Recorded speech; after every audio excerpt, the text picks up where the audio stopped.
4.6a, percentages of whole numbers. What if we need the percentage of a number other than 100? Well, there are two methods we're going to look at in handling this problem. First of which is converting percent to a fraction, and then doing fraction multiplication.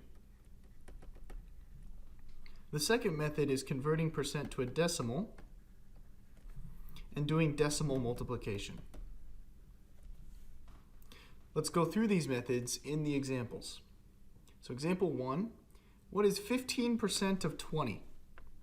So first off, I'm going to convert my 15% to a fraction. I'm going to use method 1 here, and it's 15 over 100, since fractions are always over 100 when we're dealing with percents. So if I reduce this, this is equivalent to 3 over 20 if I divide top and bottom by 5. So now I carry out my fraction multiplication. I multiply my percent by 20.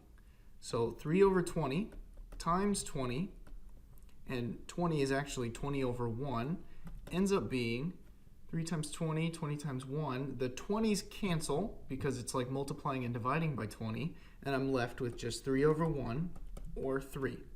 So the answer is 3. 3 is 15% of 20. Example 2. 20% of my 160 brake pads are faulty and must be thrown out. How many brake pads is this?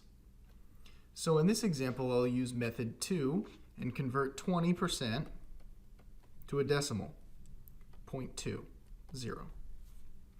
Now when I carry out my multiplication, my decimal multiplication, it is the exact same process as above, except I have to use decimals instead of fractions. So I multiply my percentage by the total number of things. So I have a 0 here. 2 times 0 is 0. 2 times 6 is 12. 2 times 1 is 2, plus 1 is 3, and I have 2 decimal places involved in the multiplication, so I have to have 2 decimal places moved over, and my answer is 32.